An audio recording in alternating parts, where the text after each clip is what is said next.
Good morning to all of you dear student. Imperial Agro Classes के online platform पर एक बार फिर से आप सभी का हार्दिक स्वागत है। जल्दी से वीडियो के लिंक को शेयर कर दीजिए।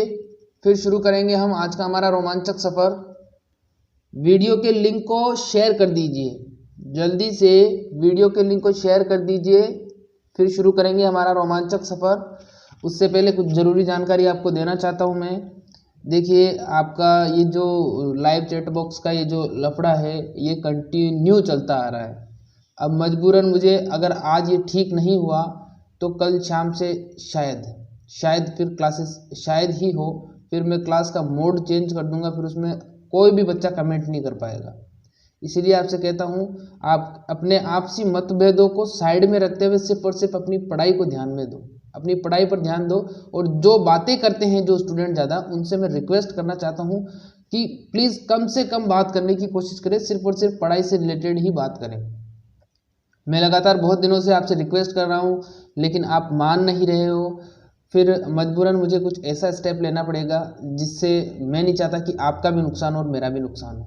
इसीलिए फिर से आज रिक्वेस्ट कर रहा हूँ, आज मेरी लास्ट रिक्वेस्ट है, प्लीज़ वीडियो को जो आपकी क्लास है उसको सही तरीके से लीजिए और लाइव चैट बॉक्स में बात करिए। मुझे कोई प्रॉब्लम नहीं है, लेकिन बात ऐसी करिए जिससे किसी दूसरे को प्रॉब्लम ना हो और वो मुझे कंप्लेंट ना करे। बस, बाकी मुझे और कोई प्रॉब्लम नहीं है, ठीक है।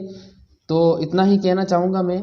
अगर लिंक शेयर कर दिया है तो आगे बढ़ते हैं। आगे बढ़ने से पहले जो स्टूडेंट नए आए हैं, प्लीज़ चैनल सब्सक्राइब करके बेल आइकन को प्रेस कर लीजिए ताकि फ्यूचर में आने वाली वीडियोस के नोटिफिकेशन आपको समय समय पर मिलते रहें। तो चलिए शुरू करते हैं। क्वेश्चन नंबर फर्स्ट है, गेहूं का टेस्ट वेट है। गेहूं आज का हमारा जो टॉपिक है वो टॉपिक है गेहूं। उसमें मैं आधा टॉपिक आज क्लियर करवाऊंगा और आधा टॉपिक आपको कल क्लियर करवा दूंगा, क्योंकि कुछ क्रॉप है वो बड़ी है तो उनको मैंने दो पार्ट में डिवाइड कर दिया है। पीछे मैंने जो क्रॉप आपको सॉल्व करवाई थी वो करवाई थी धान, उसको दो पार्ट में मैंने सॉल्व करवा दिया था और बहुत ही अच्छे अच्छे क्वेश्चन थे। अगर आपने वो नहीं देखा है तो एग्रीकल्चर का जो अभ्यास नाम से जो टेस्ट सीरीज चल रही है उसमें जाके आप देख सकते हो, ठीक है। क्वेश्चन नंबर फर्स्ट है, गेहूं का test weight. Option number A है 1 ग्राम, 2 ग्राम, 3 ग्राम या 4 ग्राम। जवाब देना है गेहूं का टेस्ट वेट कितना होगा। गेहूं का टेस्ट वेट बताना है आपको कितना होगा, 1 ग्राम, 2 ग्राम, 3 ग्राम या 4 ग्राम। जिसने इसका जवाब दिया है ऑप्शन नंबर बी वाला 2 ग्राम, बिल्कुल सही जवाब है। गेहूं का टेस्ट वेट कितना होता है, 2 ग्राम होता है। गेहूं का टेस्ट वेट 2 ग्राम होता है। अगला सवाल देखिए क्या है। देखिए, टेस्ट वेट जिसको नहीं पता, टेस्ट वेट का मतलब होता है 1000 दानों का बीज टेस्ट वेट के नाम से जाना जाता है। इसको हिंदी में हम परीक्षण भार के नाम से भी जानते हैं। टेस्ट वेट हमेशा छोटे बीजों का लिया जाता है और सीड इंडेक्स जो होता है वो 100 दानों का भार होता है, उसको बीज सूचकांक के नाम से भी जानते हैं।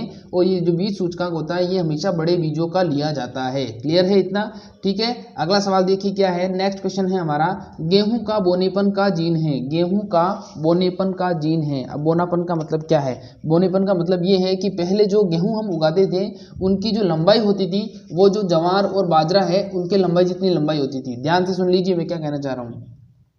पहले हम जो गेहूं उगाते थे उस गेहूं की लंबाई बहुत अधिक होती थी। कितनी होती थी, जो बाजरा उगाते हैं, जो ज्वार उगाते हैं या जो हम मक्का उगाते हैं उसके जितनी उसकी लंबाई होती थी। लेकिन फिर उसके अंदर एक जीन ट्रांसप्लांट किया और जीन ट्रांसप्लांट करके उसकी हाइट को क्या कर दिया, कम कर दिया। समझ में आ गया। और उसी जीन का नाम बताना है। ऑप्शन नंबर ए है डी जीवू जीन, ऑप्शन नंबर बी है नोरिन 10, ऑप्शन नंबर सी है SZZ और ऑप्शन नंबर डी है निफ जीन। क्या होगा इसका जवाब, option number A, B, C या डी।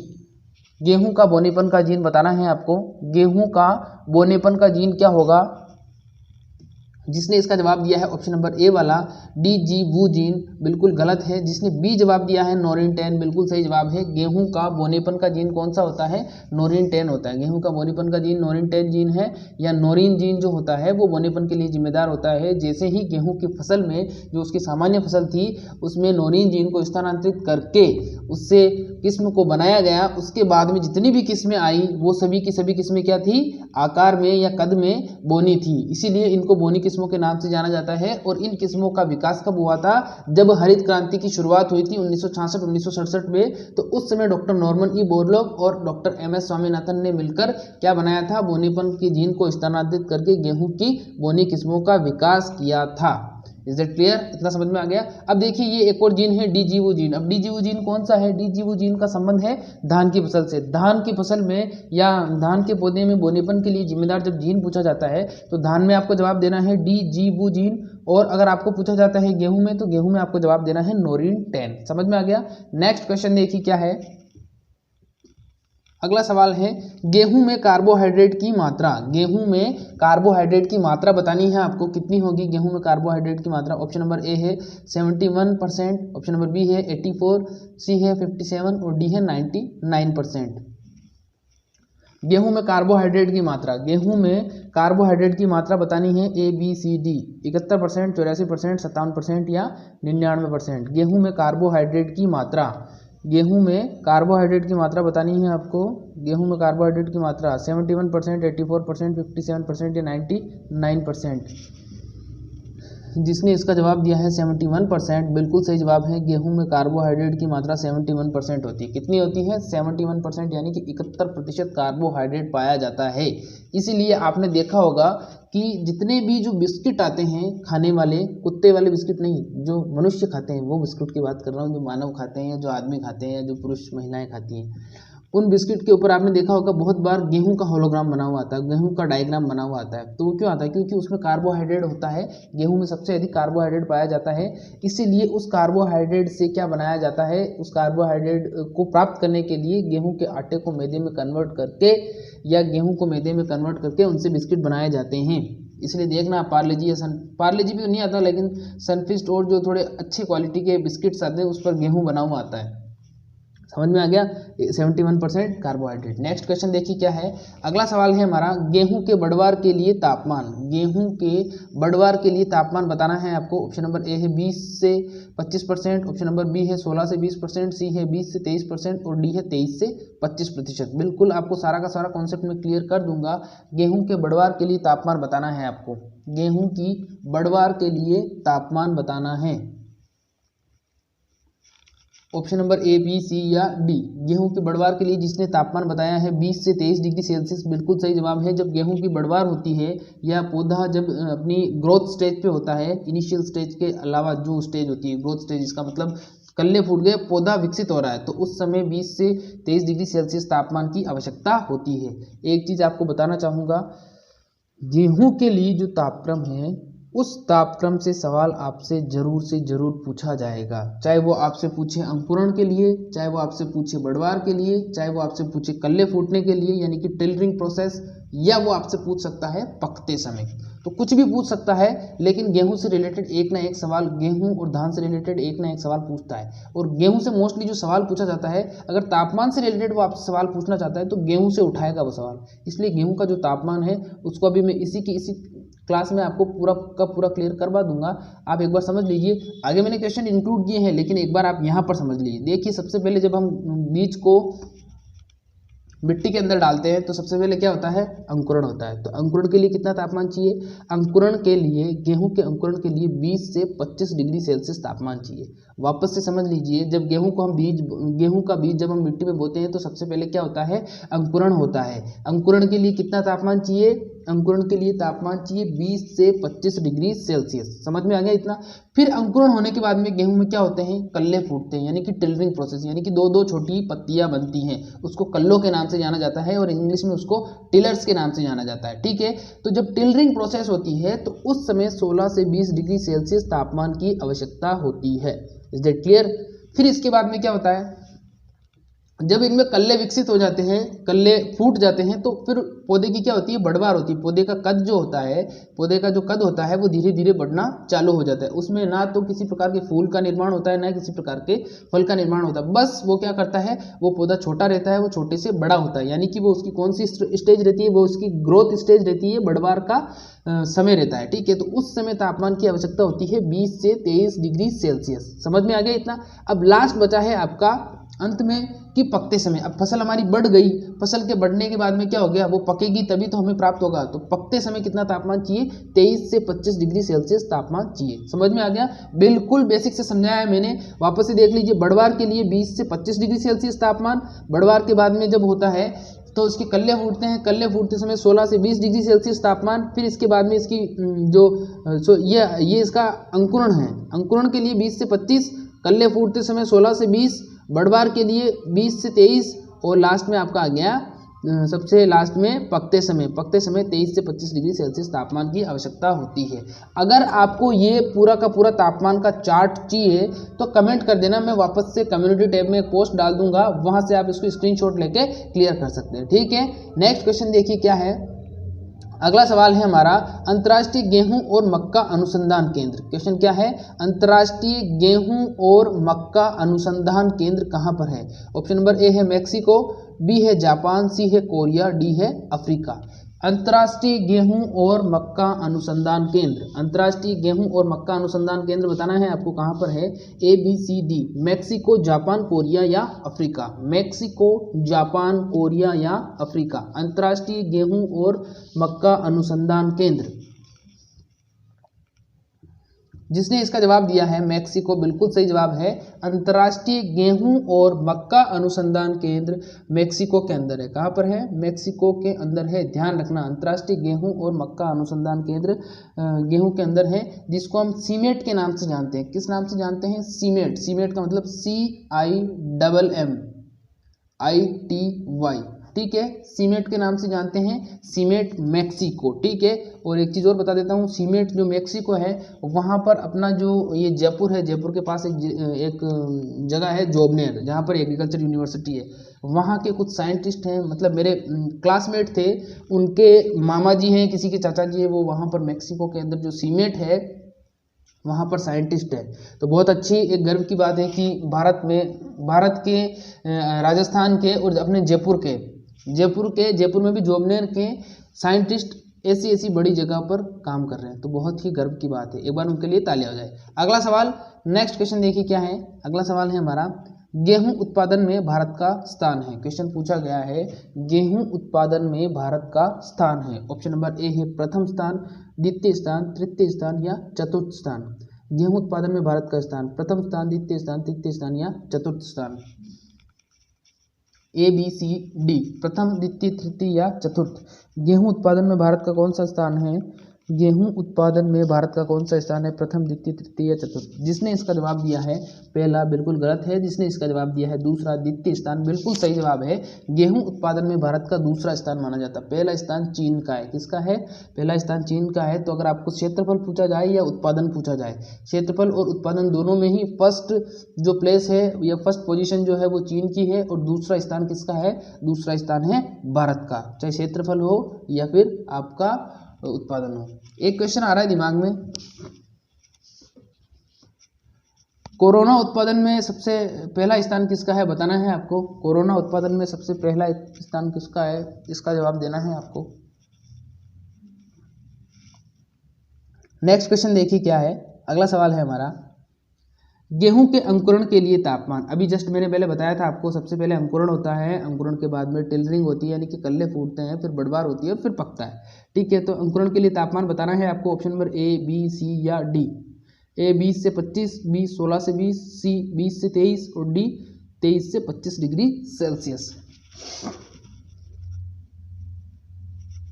गेहूं के अंकुरण के लिए तापमान 20 से 25, 16 से 20, 20 से 23 या फिर 23 से 25 डिग्री सेल्सियस। अब देखिए, अंकुरण के लिए जिसने तापमान बताया है 20 से 25 डिग्री सेल्सियस, बिल्कुल सही जवाब है। गेहूं के अंकुरण के लिए 20 से 25 डिग्री सेल्सियस तापमान की आवश्यकता होती है।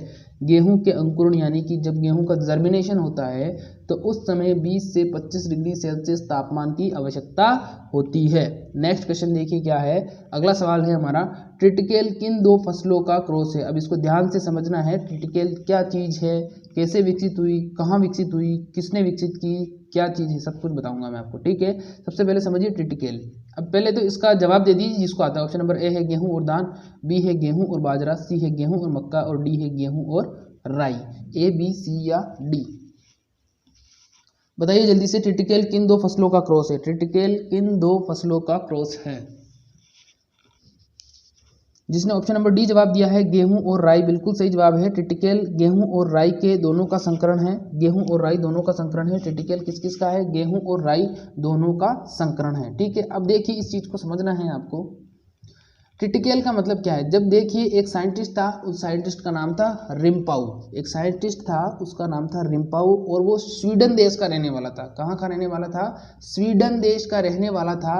उस वैज्ञानिक ने प्रथम मानव निर्मित फसल का विकास किया। किसका विकास किया?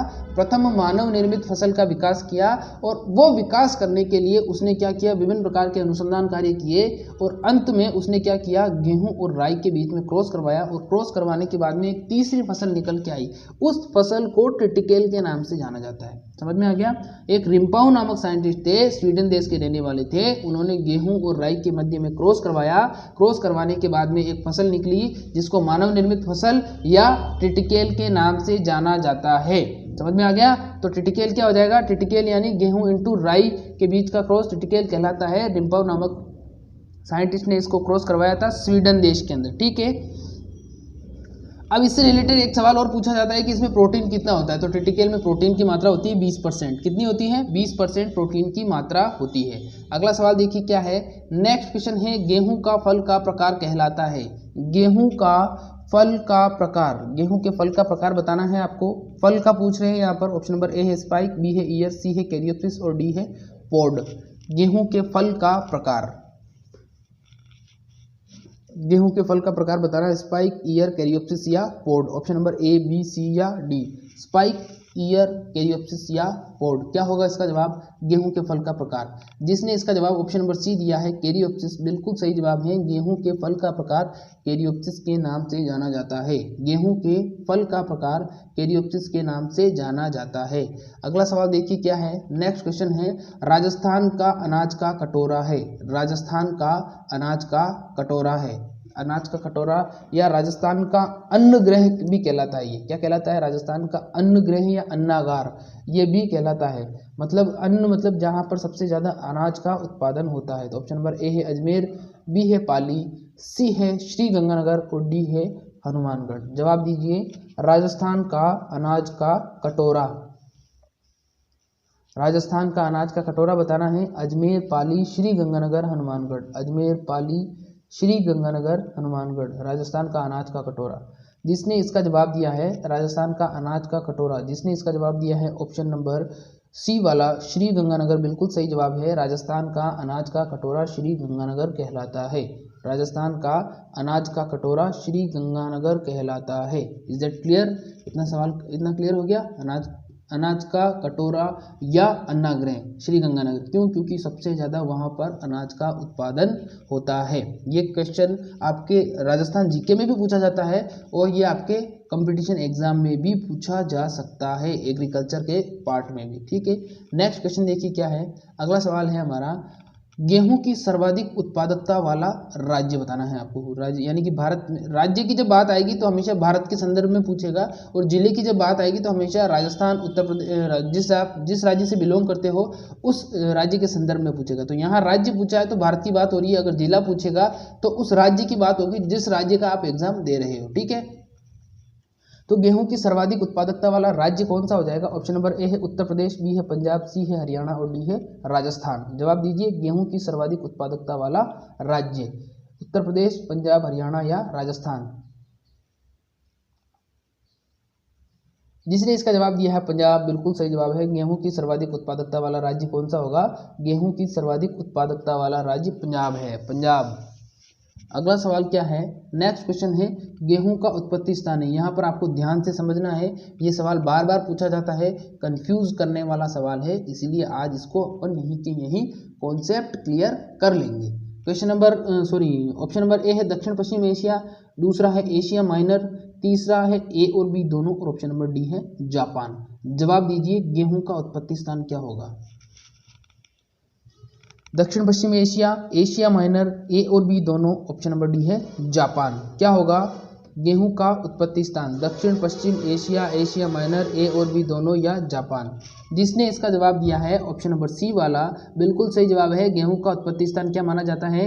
दक्षिण पश्चिम एशिया भी माना जाता है और एशिया माइनर भी माना जाता है। अब इसको समझना है क्या चीज़ें। देखिए, जो नक्शा है, नक्शे के अंदर क्या है? नक्शे के अंदर एक एशिया महाद्वीप है जो सबसे बड़ा महाद्वीप है। अब एशिया के अंदर क्या है कि जो इसका सेंट्रल पार्ट है वहाँ पर उसको एशिया माइनर कहते हैं, मतलब एशिया का मध्य एशिया या एशिया माइनर या एशिया के मध्य का भाग क्या कहलाएगा, मध्य एशिया कहलाएगा या एशिया माइनर कहलाएगा। ठीक है, अब उस चीज़ को थोड़ा सा उस चीज़ से अगर साइड में हो हम तो दक्षिण पश्चिम स्थान आ जाता है। जैसे ये मान लो आप ये पूरा का पूरा जो है ये आपका किसका है, एशिया का मैप है। ठीक है, अब मध्य एशिया या एशिया माइनर की बात की जाए तो ये मध्य में जो मेरे बोर्ड का ये कर्सर दिख रहा है, ये क्या है, ये इसका मध्य भाग है, यानी कि ये क्या है, ये मध्य एशिया या एशिया माइनर है। ठीक है, लेकिन यहाँ पर दिया गया है दक्षिण पश्चिम एशिया। अब मैप के अंदर दक्षिण कहाँ पर होता है, इधर होता है, पश्चिम कहाँ पर होता है, इधर होता है। तो अगर मैं थोड़ा सा इधर आ जाऊँ तो ये स्थान अब कौन सा कहलाएगा, दक्षिण पश्चिम एशिया कहलाएगा, दक्षिण पश्चिम भाग कहलाएगा।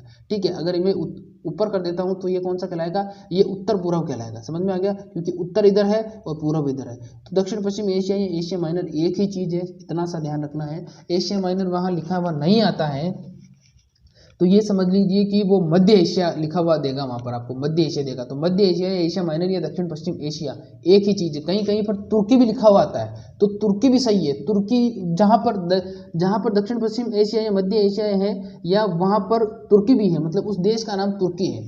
तो किसी भी प्रकार से क्वेश्चन पूछा जा सकता है। और ये जो गेहूं का उत्पत्ति स्थान है ये बच्चों को बहुत कंफ्यूज करता है। इनफैक्ट जब इनिशियल स्टेज में मैं भी था और जेट की तैयारी वगैरह करता था तो उस समय मेरे में भी बहुत मतलब इस प्रकार के कन्फ्यूजन हुआ करते थे और मैं कंफ्यूज हो जाता था और कन्फ्यूजन में सवाल को गलत कर बैठता था। इसीलिए मैं कह रहा हूँ कि आप क्लियर करते रहे पूरे के पूरे कॉन्सेप्ट, क्योंकि भविष्य में सुपरवाइजर की वैकेंसी आने वाली है। अगला सवाल क्या है, नेक्स्ट क्वेश्चन है हमारा, गेहूं के टिलरिंग के लिए तापमान। गेहूं के टिलरिंग के लिए तापमान बताना है आपको। ऑप्शन नंबर ए है 20 से 25 डिग्री, बी है 16 से 20, सी है 20 से 23 और डी है 23 से 25 डिग्री सेल्सियस। अब आप सब लोगों को पता है कि मैंने अभी बताया था पहले अंकुरण होगा, अंकुरण के बाद में टिलरिंग प्रोसेस होगी, फिर बढ़वार होगी और अंत में पकेगा। तो सबसे पहले क्या होगा, अंकुरण हुआ तो अंकुरण के समय तापमान 20 से 25 डिग्री सेल्सियस। फिर उसके बाद में टिलरिंग यानी कि कल्ले फूटे तो कल्ले फूटते समय तापमान 16 से 20 डिग्री सेल्सियस। फिर उसके बाद में सी है 20 से 23 डिग्री सेल्सियस, मतलब जब पौधे की बढ़वार होगी तो 20 से 23 डिग्री सेल्सियस तापमान, और जब पक जाएगा तो 23 से 25 डिग्री सेल्सियस तापमान की आवश्यकता होती है। अगला सवाल देखिए क्या है, इतना समझ में आ गया होगा आपको। नेक्स्ट क्वेश्चन है हमारा, गेहूं की प्रोटीन का नाम बताना है आपको। ऑप्शन नंबर ए है ओराजेनिन, बी है ग्लूटीन, सी है कीटोसिन और डी है कोई नहीं। गेहूं की प्रोटीन का नाम, गेहूं की प्रोटीन का नाम बताना है। ऑप्शन नंबर ए है ओराजेनिन, बी है ग्लूटीन, सी है कीटोसिन और ऑप्शन नंबर डी है कोई नहीं। गेहूं की प्रोटीन का नाम बताना है। क्या होगा गेहूं की प्रोटीन का नाम, गेहूं की प्रोटीन का नाम। ऑप्शन नंबर ए है ओराजेनिन, बी है ग्लूटीन, सी है कीटोसिन और ऑप्शन नंबर डी है कोई नहीं। गेहूं की प्रोटीन का नाम, जिसने इसका जवाब दिया है ऑप्शन नंबर बी वाला बिल्कुल सही जवाब है। गेहूं की जो प्रोटीन होती है वो ग्लूटीन प्रोटीन होती है, उसको हम प्लास्टिक प्रोटीन के नाम से भी जानते हैं। वापस से समझिए क्या कहना चाह रहा हूं मैं। गेहूं के अंदर एक विशेष प्रकार की प्रोटीन होती है जिससे गेहूं की रोटी के अंदर इलास्टिसिटी यानी कि रबड़ की तरह खिंचने की क्षमता होती है। उस प्रोटीन को हम प्लास्टिक प्रोटीन के नाम से भी जानते हैं और उसका जो रियल नेम होता है वो होता है ग्लूटीन। यानी कि ग्लूटीन प्रोटीन के कारण ही गेहूं में इलास्टिसिटी या रबड़ नुमा जो उसकी साइज हो जाती है वो उसी के कारण होती है। ठीक है, समझ में आ गया। इसीलिए गेहूं की रोटी खिंचती है और बाजरा और ज्वार और मक्का की रोटी नहीं खिंचती है। क्यों नहीं खिंचती है? क्योंकि उसमें ग्लूटीन प्रोटीन नहीं होता है। अब देखिए एक और प्रोटीन है ओराजेनिन। अब जब मैंने आपको राइस पढ़ाया था या धान पेडी पढ़ाया था तो उस समय मैंने बताया था ओराजेनिन का जिक्र किया था मैंने। तो अगर आपने नहीं देखा तो वो क्लास देख लेना। अभी के लिए मैं इतना ही कहना चाहूँगा कि जो ओराजेनिन प्रोटीन है वो धान के अंदर पाई जाती है। यानी कि ओराजेनिन प्रोटीन धान से संबंधित है और ग्लूटीन प्रोटीन गेहूँ से संबंधित है। और जिसको ये भी नहीं पता है कि धान और गेहूँ अलग अलग होते हैं वो उनको मैं कहना चाहूँगा प्लीज़ हमारे साथ जुड़िए, चैनल को सब्सक्राइब करिए, बेल आइकन को प्रेस करिए ताकि सारे के सारे जितने भी बेसिक कॉन्सेप्ट हैं वो आप क्लियर कर सको। ठीक है, तो अब फिर से कहना चाहूँगा कि अगर आप नए स्टूडेंट हो तो सब्सक्राइब करिए, वीडियो को लाइक करिए, चैनल को सब्सक्राइब करिए और कमेंट भी करना। ठीक है, अगला सवाल देखिए क्या है। नेक्स्ट क्वेश्चन है, गेहूं अनुसंधान निदेशालय है। गेहूं अनुसंधान निदेशालय कहाँ पर है? जवाब देना है। ऑप्शन नंबर ए है बेंगलोर, बी है करनाल, सी है नई दिल्ली और डी है लखनऊ। गेहूं अनुसंधान निदेशालय बेंगलोर, करनाल, नई दिल्ली या लखनऊ, क्या होगा इसका जवाब? बेंगलोर, करनाल, नई दिल्ली या लखनऊ। मुस्कुराइए, आप लखनऊ में हैं। ए, बी, सी या डी। गेहूं अनुसंधान निदेशालय, जिसने इसका जवाब दिया है ऑप्शन नंबर बी वाला करनाल, बिल्कुल सही जवाब है। गेहूं अनुसंधान निदेशालय कहाँ पर है? करनाल में स्थित है। कहाँ पर है? करनाल। और करनाल आप सब लोग जानते हो कहाँ पर है? कमेंट करके बताइए करनाल कहाँ पर है। पंजाब में नहीं है करनाल, लोग ऐसा सोचते हैं कि पंजाब में है। देखिए करनाल हरियाणा में है, जहाँ की कल्पना चावला थी। ठीक है, कल्पना चावला कैसे याद रख लेना, कल्पना चावला कैसे याद रख लेना, करनाल, और एच से याद रख लेना हरियाणा। अगला सवाल, हरियाणा रोडवेज तो सभी जानते हो आप लोग। अगला सवाल, नेक्स्ट क्वेश्चन है, गेहूं का पुष्पक्रम कहलाता है। गेहूं का पुष्पक्रम कहलाता है। ऑप्शन नंबर ए है स्पाइक, बी है ईयर, सी है ए और बी दोनों, और ऑप्शन नंबर डी है कोई नहीं। बताना है आपको गेहूं का पुष्पक्रम। यहाँ पर पुष्पक्रम इनफ्लोरिसेंस की बात हो रही है। पुष्पक्रम का मतलब क्या होता है? इनफ्लोरिसेंस। पुष्पक्रम का मतलब क्या होता है? इनफ्लोरिसेंस। तो गेहूं का पुष्पक्रम क्या कहलाता है? स्पाइक, ईयर, ए और बी दोनों, या ऑप्शन नंबर डी है कोई नहीं। स्पाइक, ईयर, ए और बी दोनों, या ऑप्शन नंबर डी कोई नहीं। गेहूं का पुष्पक्रम, जिसने इसका जवाब दिया है ऑप्शन नंबर सी वाला, बिल्कुल सही जवाब है। गेहूं का पुष्पक्रम जो होता है वो स्पाइक के नाम से भी जाना जाता है और ईयर के नाम से भी जाना जाता है। स्पाइक के नाम से भी जाना जाता है और ईयर के नाम से भी जाना जाता है। गेहूं का पुष्पक्रम क्या कहलाता है? स्पाइक या ईयर कहलाता है। नेक्स्ट क्वेश्चन देखिए क्या है। अगला सवाल है हमारा, टिटिकेल में प्रोटीन की मात्रा। टिटिकेल में प्रोटीन की मात्रा बतानी है। अभी जस्ट पहले मैंने आपको बताया था कि टिटिकेल होता है, उसमें प्रोटीन की कितनी मात्रा पाई जाती है। ऑप्शन नंबर ए है 10%, बी है 20%, सी है 30% और ऑप्शन नंबर डी है 40%। क्या होगा इसका जवाब? गेहूं टिटिकेल में प्रोटीन की मात्रा।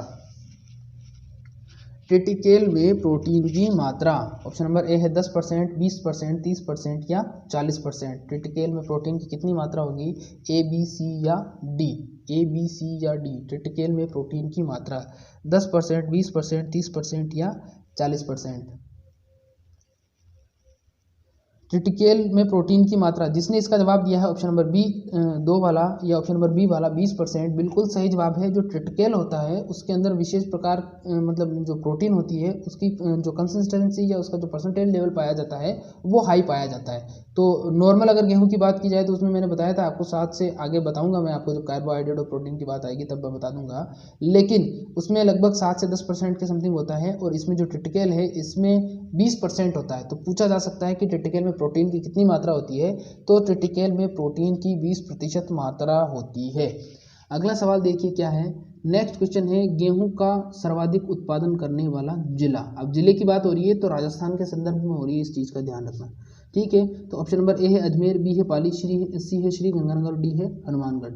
जवाब देना है गेहूं की सर्वाधिक उत्पादन। गेहूं का सर्वाधिक उत्पादन कहाँ पर होता है?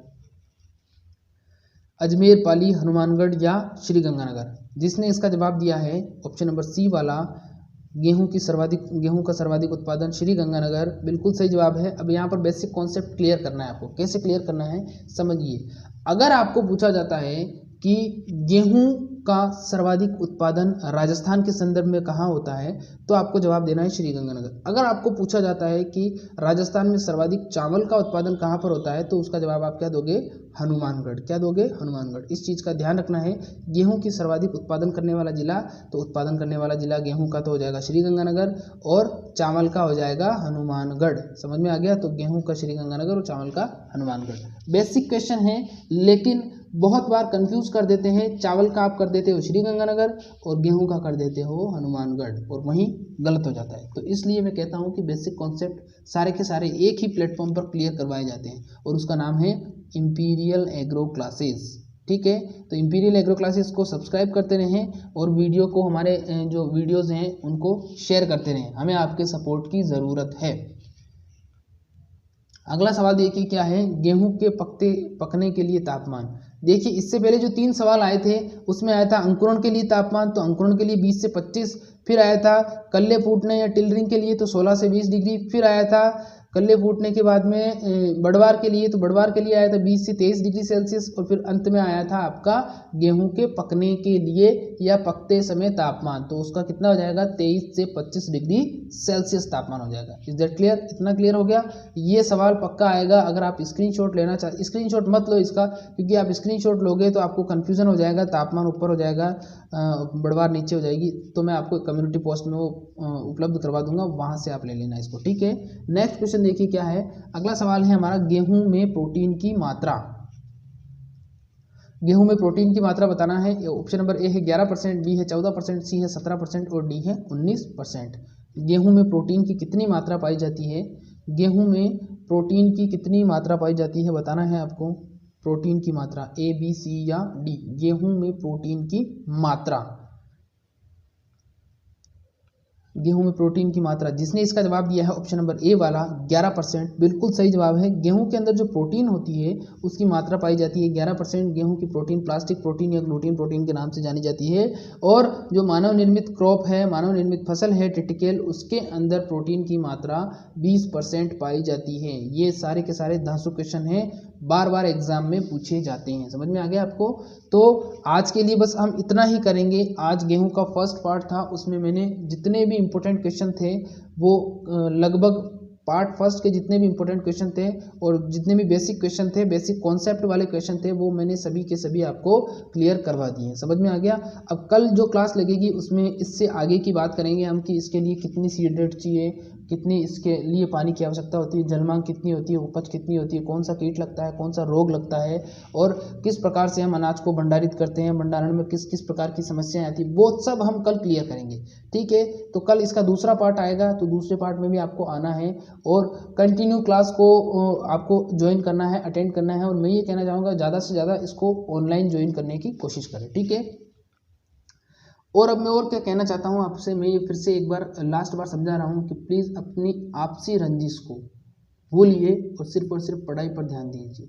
लड़ाई करने से कुछ नहीं होगा। कुछ लोग बोल रहे थे कि सर लड़कियां ज़्यादा बात करती है, कुछ लोग बोल रहे थे कि सर कुछ अपशब्द का इस्तेमाल करते हैं। तो फिर से मैं एक बार आज अंतिम बार बोल रहा हूँ मैं आपसे कि अगर अब सुधार नहीं हुआ तो फिर हो सकता है कि इस बार फिर मैं कुछ और नए एक्सपेरिमेंट कर दूँ।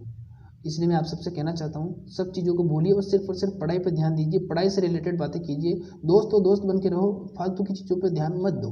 ठीक है, तो इतना ही कहना चाहूँगा। फिर मिलेंगे शाम को ठीक 8:30 बजे। तब तक के लिए नमस्कार। खुश रहिए, मस्त रहिए, हंसते रहिए, पढ़ते रहिए, लेकिन घर के अंदर ही रहिए, घर के बाहर तो कोरोना है। धन्यवाद।